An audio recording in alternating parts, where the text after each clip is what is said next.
The abandoned widow. The wind howled across the dry plains of Zarnok 4, a planet once rich with life, now broken by war. Dust blew in the air like ash from forgotten fires. In the middle of the ruins stood a crumbling structure, a shelter barely, holding itself together. Inside it, an alien woman named Lyra sat on the cold ground holding her 2 children close. Her eyes were tired, her clothes torn, and her long silver hair was tangled like old rope. Her skin, once glowing with the warmth of her kind, now looked pale and dry. Hunger had made her weak. Hope had left her a long time ago. Her children, no older than 5 and 7, were quiet. They didn't cry anymore. They had cried too much already. The girl's small hands clung to her mother's arm, while the boy's eyes watched the door, as if waiting for something. Or someone. Lyra's people had cast her out, not because she had done something wrong, but because her mate had died in the war, and by their law, a female without a male was useless. A widow had no right to raise children alone. She was supposed to give them up, or let them die. But Lyra didn't obey. She ran away, hiding from her own kind, protecting her children with nothing but love and an empty stomach. For 3 days, they hadn't eaten. Lyra had gone to the marketplace, begged on her knees. They had spat on her, laughed, called her a curse. "Go back to the dirt you came from," one guard had said. "No mail, no value," another whispered with a cruel grin. She had fallen in the dust outside the market gate that morning. Her body shook. The children cried beside her. The crowd just walked past like she was invisible. That's when he arrived. A man wearing strange clothes with a dark coat covered in travel dust and human eyes, deep, calm, tired, but kind. His name was Jacob. He wasn't part of this world. He was a traveler from Earth, a mechanic by trade. He came to Zarnok 4 to trade old parts for fuel, but what he found was far from business. He saw the collapsed woman in the dust, the 2 children curled beside her, shaking in fear. The crowd avoided them like disease. Jacob stopped. He didn't understand the local customs. He didn't speak their language well, but he understood pain and he knew what it felt like to lose family. So he knelt beside the woman. "Hey," he said softly, unsure if she could even hear. "Are you okay?" Lyra opened her eyes slowly. Her lips moved, but no sound came. Her daughter whimpered. Jacob reached into his bag, pulled out a small water pack, and gently placed it to Lyra's lips. At first she turned her head, ashamed. Then her eyes met his, and something in her heart cracked open. It had been so long since someone looked at her like she was still a person. She drank. A voice behind Jacob shouted, "Leave her, human. She's a lawbreaker. A widow with children. She should not exist." Jacob turned around, confused. He stood and faced the alien guard. "She's dying," Jacob said. "She's nothing." The guard replied coldly. Lyra's voice, weak and broken, suddenly came out. Her words were trembling but clear. "If you won't take me, please take my children. They won't survive tomorrow." The words hit Jacob like a stone in the chest. The little boy looked up at him with big, empty eyes. The girl held her doll. Nothing, more than a rag, and reached for Jacob's hand. He didn't move. The marketplace grew silent. People watched. Jacob looked at the woman again, at her thin arms wrapped around her kids, at the dust in her eyelashes, at the tears that had dried into the cracks of her skin. He could walk away. He could mind his business. He had no reason to stay, but something deep inside whispered, "Don't leave them." Jacob lifted the boy into his arms. Then the girl. Then he helped Lyra stand. Gasps came from the crowd. "He touched her," someone said. "He's taking them." "That's illegal," another shouted, but Jacob didn't stop. He walked away, slow and steady, like a man carrying the weight of 3 worlds. Behind him, Lyra cried quietly, not from pain, but because for the first time in a long time, someone cared. Jacob had never broken a law in his life, but as he carried two alien children through the dusty streets of Zarnok 4, with their trembling mother leaning against his side, he knew this was different. He wasn't just holding children. He was holding a choice, one that would change all of their lives. The sky above was dark with storm clouds. Zarnok's second sun was hidden, casting a dull gray across the old colony road. Shops were closing. Locals stared from windows and balconies. As the human passed, some pointed, others whispered. Is he mad? He's risking exile. No human will be allowed in the city again. Jacob didn't care. He had seen worse in the war zones of Vega 9. Seen worse when he lost his own wife to disease back on Earth. He had wandered planet to planet since then, never staying long. Never caring enough to build anything again. Until now. He finally reached his hover cart, hidden in a side alley near the trade station. The cart was old, patched with scrap, but it worked. Carefully, he helped Lyra inside. She was light as air, her hands shaking as she held her children close. Jacob handed the little boy a protein bar. He didn't even unwrap it, just bit into it like a starving animal. The girl followed. Jacob looked at Lyra. Do they have names? Lyra blinked slowly. My son, Rel. My daughter, Aisha. He nodded, repeating their names softly like a promise. Then he heard the sound. Metal boots approaching. 3 alien. Guards stood at the mouth of the alley. Armor shining, eyes sharp. You, the lead guard pointed, are breaking Civil Code 22. Human contact with unbonded females, especially widows, is forbidden. Jacob stood in front of the cart. She was dying, he said. They were starving. What kind of law punishes kindness? The guard's tone grew harder. It is not our law. It is survival. Females without male support are a burden to the clan. They bring weakness. Jacob narrowed his eyes. Then your laws are already broken. The guards looked at each other. One stepped forward, hand on his stun rod. Lyra gasped, pulling her children close. Rel whimpered. Jacob held up a document, a small silver card. I'm under neutral trade protection. You touch me, your city loses Earth's supply chain. The guards paused. You have 1 night, the lead guard growled. After that, the woman and her offspring must be returned, or you'll face punishment under tribal law. Then they vanished into the dust. That night, Jacob parked the cart near the edge of the city ruins. He had found a half-collapsed shelter long ago, used it sometimes when he needed to sleep away from town. Now it would have to become a home. He started repairing the walls, using tools from his pack, welding broken pipes into support beams. Lyra watched him silently, her hands holding Aisha while Rel slept in her lap. You're not like them, she said after a long time. Jacob didn't look up. I'm not like anyone anymore. Silence. Then she asked softly, Why did you help me? Jacob stopped working. He stared at the flickering lantern beside him. I lost my family, he said. A sickness took them. There was nothing I could do, and after that I stopped trying to care. But today, when I saw you in the dirt, something told me not to walk away. Lyra looked down. You will suffer for helping us.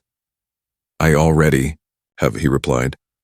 The next morning, Lyra tried to stand on her own. Her legs shook, but she refused to fall. She helped Jacob clean the shelter, cooked a small meal from his ration packs, and gave Aisha her first bath in days. Jacob watched from the side. This woman, abandoned by her people, was still fighting to be a mother. Later, while Rel slept, Jacob and Lyra sat under the broken roof, watching the stars appear. I was told my children would not survive without a male, Lyra said.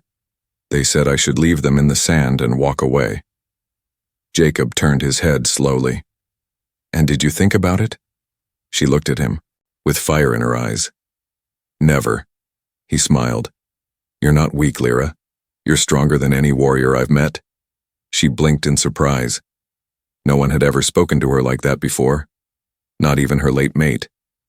Suddenly, Aisha came running. "Mama, there's someone outside." Jacob grabbed his stun baton and stepped into the night.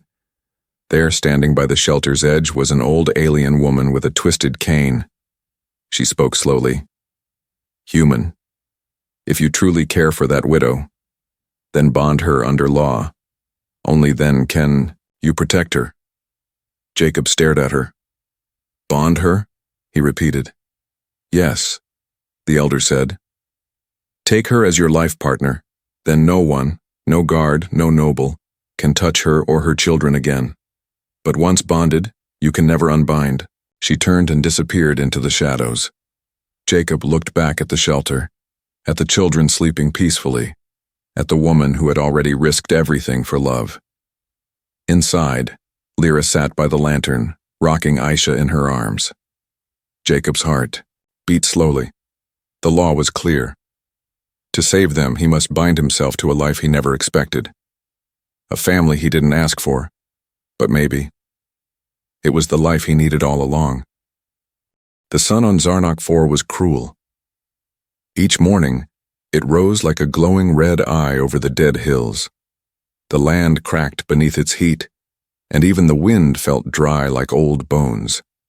But in a small valley just outside the ruined city, something different was happening. A broken structure once used for storing mining supplies now stood tall again, patched together with steel, cloth, and human hope. Jacob had turned the ruins into a shelter, not just for survival, but for something new. Inside, Lyra moved carefully. She was still weak but stronger than before.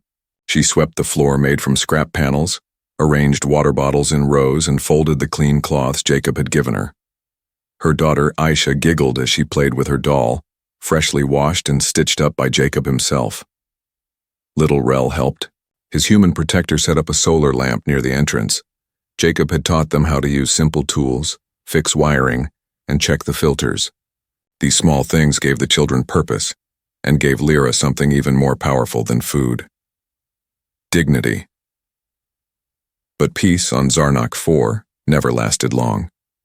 From the shadows of the ridge above, eyes were watching.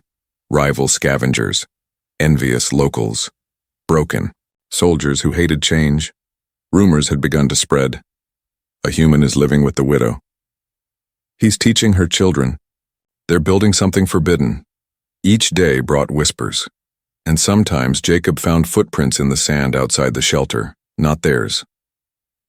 That night, after the children fell asleep, Lyra and Jacob sat by the glow of the solar lamp. She handed him a metal cup with warm broth. "It's not much," she said, "but I learned the recipe from a trader years ago." Jacob sipped. "It's better than anything I've eaten this month." She smiled. That smile was soft, but rare. A fragile thing that hadn't been seen in many months. They sat in silence for a while. Then Lyra asked, "Do you ever regret helping us?" Jacob looked into the dark sky, stars blinking like old scars. "No," he said, "but I do regret not helping others sooner." Later that week, a visitor came, an old male from the outer villages, skin rough, walking with a limp. He brought scraps of metal and whispered, "I heard you fixed the widow's child's lungs with this machine." Jacob nodded. "Oxygen patch. I used it during mining emergencies." The man placed the metal down. "My granddaughter coughs all night. Can you fix her too?" That was the start. Soon other abandoned ones came. Widows, orphans, the forgotten. They brought little but left with repaired masks, clean water, or just a safe night of sleep. Lyra welcomed them, gave them shelter when no one else would. They began calling the place the home below the hill. But help comes with danger. The High Watchers, those who enforced the old laws, began to notice. They sent messages. "You are growing something dangerous. You are protecting broken bloodlines. Stop now or we will act." Jacob ignored them. But Lyra, she was afraid. "What if they come and take the children?" she asked one night. Her voice shook, her hands clenched tightly around Isha. Jacob looked her in the eyes. "They won't," he said. "But you don't know them," she whispered. "I know courage, Jacob replied. And we're not alone anymore. One evening, Lyra stood outside watching the sunset turn the sand gold. Aisha and Rel played nearby. Jacob was teaching some local children how to wire a solar panel. A young widow approached her. She had bruises on her arms and a thin baby in her arms. I heard, the woman said quietly. You were worthless once, but now you have a place, a protector, a voice. Lyra nodded slowly. Can I stay? The woman asked. Lyra didn't answer with words. She reached out, took the baby gently into her arms, and whispered, You're not worthless. You're just not done surviving yet. That night, Jacob worked, late, adjusting the energy grid so they'd have more light indoors. Lyra brought him water and sat beside him. You're changing this place, she said softly. We're changing it together. She paused. You know, if you bonded me, I would be safe. So would the children. No one could take us. Jacob turned toward her. Lyra, are you asking me to do it? She didn't blink. I'm not asking you out of fear, she said. I'm asking because you're the first man who ever made me feel like I mattered. He placed a hand gently over hers. Then let's change the law, he said. By living like we already have. Outside, the stars continued to shine, watching a small shelter in a broken world where a human and a widow had started something impossible. A family. The wind that night felt wrong. It was too still, too quiet. No dust blew through the valley. No insects hummed. Even the stars seemed to hide behind thin clouds as if afraid to look down at what was coming. Jacob sat sharpening a small blade under the moonlight. Not for battle, just habit, but something deep inside him. A soldier's old instinct whispered, Prepare. Inside the shelter, Lyra tucked Rel and Aisha under thick blankets. Their faces were peaceful now, their cheeks full and warm from regular meals. She smiled at them, then stood at the doorway and watched Jacob in the glow of the firelight. She spoke softly. You're worried. Jacob nodded, not looking up. Someone's been near. I found a mark scratched into the wall. It wasn't there yesterday. Lyra's smile faded. You think the Watchers are coming? Jacob didn't answer. He didn't have to. They had grown too visible. The home below the hill had become a quiet movement. More widows came each week, escaping from punishment. More orphans clung to the hope that someone, anyone, might care. And all of this was against the law. In Zarnok 4 tradition, a woman without a bonded male had no status. To shelter her was to defy the clan. To help her children was to invite punishment, and Jacob, a human outsider, had become the heart of this rebellion. At midnight, a soft knock came at the metal door. Jacob was there in seconds, blade ready. But when he opened the door, it was the old alien woman, the same elder who had once told him to bond Lyra under law. Her eyes were sharp as ever. They're coming tonight, she warned. Not soldiers, nobles. The High Watcher himself leads them. He has claimed ownership of the widow's children. Jacob clenched his jaw. On what grounds? Bloodline rights, she said. He says your bond isn't official. You didn't register it through the inner court. We never had a chance, Lyra said behind him. The elder nodded. Then you must decide. Run or fight. Jacob looked at Lyra. Her eyes didn't waver. I ran once before. I won't again. An hour later, the shelter was silent. The children were moved to a hidden cave nearby, led by 2 young widows who could run fast if needed. Lyra stayed behind. She wore a patched robe and held a long staff, just a metal pipe, really. Her hands trembled, but her spine was straight. Jacob stood beside her. His old earth rifle was charged and a few traps had been set outside in the sand. Nothing lethal, just warnings, delays, time. The firelight flickered. Then far off, a shadow moved across the ridge. Then another.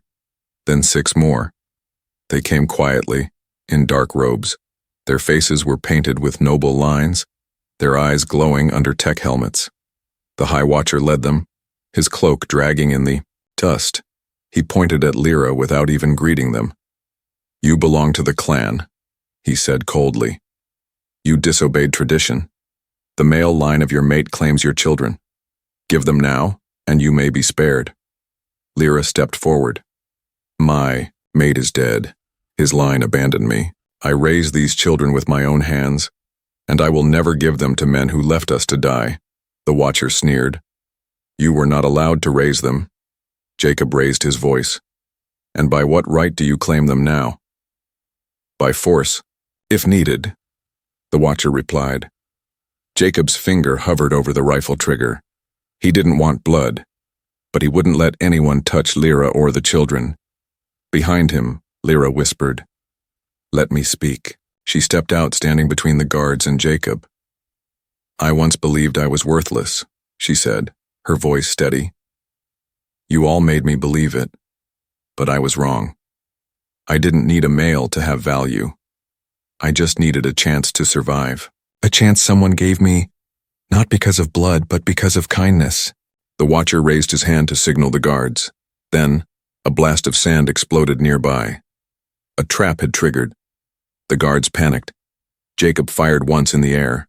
Just sound, just warning. The wind picked up. More footsteps came. Widows from the valley, orphans, even old traders.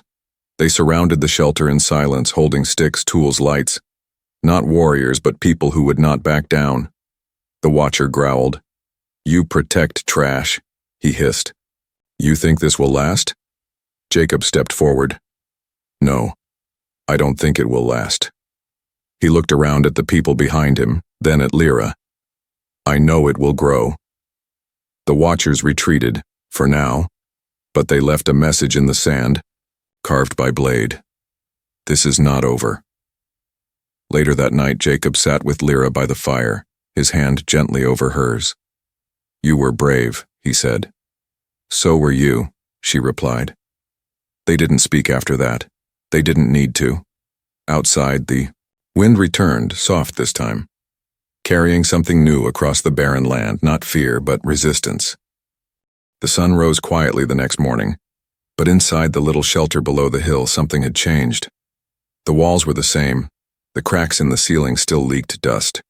The air still smelled like metal and old earth. But now, the space felt alive. After the attack by the Watchers, people had not run away. They stayed. They helped. They chose to stand together. And so from that day on, the shelter was no longer just a hiding place for Lyra and her children. It had become a community. Jacob was the first to wake. He stepped outside, boots crunching against sand still wet from last night's rare storm. To his surprise, 4 alien women were already stacking old solar panels in a line. One of them, a tall widow with a scar on her cheek, nodded to him. "We thought we'd build a fence, something to slow them down next time." Jacob smiled. "Not bad. I'll bring tools after breakfast." Just behind them, a group of children chased each other in the dust. Rel ran in circles, laughing for the first time in weeks. Isha tried to catch him, nearly falling over with giggles. From a nearby hill, 2 older boys, orphans, stood watch with long metal poles. Not real weapons, but it made them feel strong, protected, useful. Jacob had given everyone something to do, and in doing that, he had given them something far more powerful: belonging. Inside the shelter, Lyra stirred a pot of broth over a heat plate. Her sleeves were rolled up, and her silver hair was tied back. She looked different now, not weaker, not stronger, just clearer, like the fog of fear had left her. Another widow helped her slice roots into the pot. Others sorted clothing, patched up holes, and folded makeshift beds from old cargo tarps. No one gave orders. No one expected payment. Everyone just worked, as if they were family. Later that day, Lyra stepped out into the sunlight, holding Aisha's small hand. Jacob was setting up a new water purifier. His shirt was stained with grease and sweat. He looked like he belonged here now, more mechanic than soldier, more father than outsider. Lyra walked up and smiled gently. You need a break. He glanced at her, wiping his hands. Can't stop now. We're almost ready to filter enough water for everyone.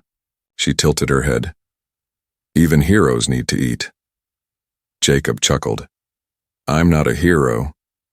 Lyra looked around at the children playing, the women working, the smiles blooming in the middle of a desert. Then what are you? She asked. Jacob paused. Then he looked at her. Maybe I'm just tired of being alone. That evening, the community gathered under the stars. No fancy ceremony, no law or contract, just people sitting in a wide circle, warm bowls in their hands, soft music playing from an old earth device Jacob had repaired. Lyra sat beside Jacob, her children asleep on her lap. One of the elder widows stood and spoke. In the old ways, we were taught that only males gave life meaning, that without them we were nothing, but now we see that was never true. She looked at Jacob. This human did not give us power. He reminded us that we already had it. The crowd nodded, silent and thoughtful. Jacob felt something stir in his chest, something he hadn't felt since before the war. Not duty, not pain, but peace. After the gathering, Lyra walked with Jacob toward the edge of the hill. They looked out at the valley below, the lights of small fires, the shadows of children dancing, the strong voices of mothers telling stories. This was never your fight, Lyra whispered. Why did you stay? Jacob looked at the stars, then back at her. I didn't stay for the fight. I stayed for the future. Lyra's eyes softened. She reached into her pocket and pulled out a small, glowing stone. It was smooth and shaped, like a teardrop. This was my bonding token, she said. I was given it at birth. It was meant for my mate. I never gave it to him. Jacob took it gently in his hand. The stone pulsed, sensing touch. I want to give it now, she whispered. To you. Jacob didn't speak for a moment. Then he closed his hand over hers. I'll protect them. All of them, he said. But not as a hero. As a man who finally found something worth protecting. They stood there under the stars, two different worlds wrapped into one. And in that quiet moment, without law, without force, without fear, a new family was born. The valley had become a symbol of quiet strength. Each morning, laughter echoed through the air. Children ran barefoot over the warm sand. Women sang old songs while fixing solar panels and washing clothes. Even Jacob, who once thought he would never belong anywhere again, found himself smiling without knowing why. But peace, like all things on Zarnok 4, was never safe for long. And the enemy had not forgotten. They came before dawn. No warning. No sound, just the deep hum of engines and the soft hiss of stealth skimmers cutting through the darkness. The High Watcher had returned, but this time he brought more than words. This time, he brought war. Jacob was the first to sense it. He had been working late repairing a power unit behind the shelter when a strange flicker crossed the horizon, an unnatural shimmer in the sky. Then came the quiet beeping on his wrist scanner. Unregistered movement. 12 targets. Armed. Incoming. His face changed instantly. He grabbed his comlink and called out, "Everyone, wake up now, get the children to the caves." Inside the shelter, Lyra jolted up. Her heart raced, but her hands moved fast. She grabbed Isha and Rel, shouted for the others. Within moments, the valley was alive with panic, but also order. They had trained for this. They had prepared. The women guided the children toward the back tunnels hidden in the rocks. Young boys stood guard, holding lights and staffs. Jacob ran across the camp, locking switches and activating defense grids made from broken mining tech. Then the first blast hit. A fireball erupted near the outer fence. The ground shook. A solar panel flew into the air, torn apart. Screams echoed through the valley. Jacob stood at the front, shielding Lyra with one arm and holding a makeshift rifle in the other. From the smoke, the attackers appeared. They wore dark armor. Their faces were hidden by helmets, and at their front stood the High Watcher himself, face marked with war paint, staff glowing with cruel energy. "You defy our laws," he growled. "You build a nest of weakness. That ends today." Jacob stepped forward. "This isn't a nest, it's a home, and I won't let you burn it." The Watcher raised his hand. His soldiers rushed forward. The ground shook again. Another explosion tore through the sand. Jacob fired warning shots, buying time. His traps activated, spraying sparks and smoke into the attackers' faces. Still, they came closer. Lyra grabbed a fallen rod and ran to protect the children's escape tunnel. Her hands trembled, but her eyes were firm. "I won't lose them," she whispered. Jacob fought like a man with nothing to lose and everything to protect. He ducked behind crates, returned fire, shouted for others to run. He was outnumbered, outgunned, but he refused to step back. A stun blast hit his shoulder. He fell. The Watcher walked toward him, smirking. "So this is your warrior? A bleeding human lying in the dirt?" He raised his weapon to strike, but before he could, a scream tore through the air. Lyra charged from behind the shelter, swinging a broken staff. Her blow knocked the Watcher's arm aside. "I am not worthless," she shouted. "I am a mother," she swung again, and this time the staff cracked against his helmet. The Watcher fell back. Around them, the attackers hesitated. The widows were no longer running. They were standing, holding tools, rocks, metal rods. Their eyes were not afraid. Even the smallest one stood with fists clenched. It wasn't an army, but it was enough, because hope had turned to fire. The attackers retreated. They didn't expect resistance. They didn't expect women to fight. And they didn't expect a human to bleed for people who were not his own. The Watcher was dragged away unconscious. The rest fled into the rising sun, beaten not by weapons but by courage. Silence returned. Jacob lay on the ground, his face pale. Blood stained his shoulder. Lyra ran to him, dropped to her knees. "Jacob, please, stay awake." He opened his eyes weakly. "Did we win?" She laughed through tears. "Yes, we did." The children gathered around. Rel held his hand. Isha cried softly into his coat. "You're safe," he whispered. "That's all I need." Hours later, the valley burned in places, but the shelter still stood. They began rebuilding that same day, because this place was no longer just a home for the forgotten.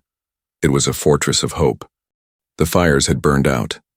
Smoke drifted lazily through the morning sky, mixing with the soft light of Zarnok 4's twin suns.